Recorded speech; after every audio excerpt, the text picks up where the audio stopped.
पढ़े बसलन बड़े का भैया पोथिया पुराण है।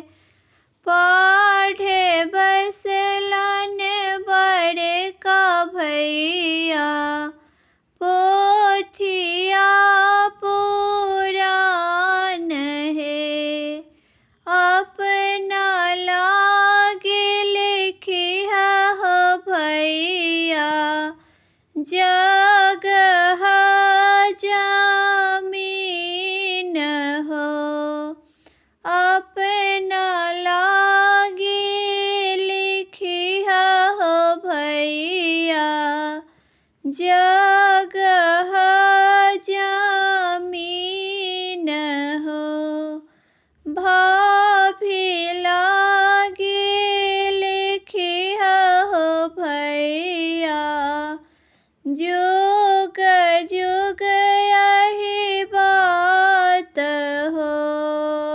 भाभी लागे लिखिया हो भैया जुग जुग यही बात हो। पढ़े बसलन छोटे का भैया पोथिया पुराण है। पढ़े बसलन छोटे का भैया पोथिया पुराण है। बहिनी लागे लिखिया हो भैया हंस के जोड़ी हो।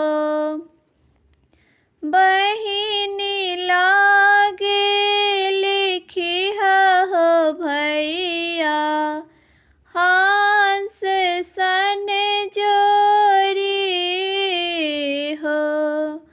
चके हुआ है भैया भाभी चौके खेलन दो मंगल गावे है। भैया भाभी चौका खेलथी नने दो मंगल गावे। पढ़ऊ में हंस जोरी चके सीता रानी के सराप है। पढ़ऊ रे हंस जोरी सीता रानी के सराप है। दिन भर जोर रही रात के बेजोर है। दिन भर जोर रही रात के बेजोर है। पढ़े बैठलन बड़े का भैया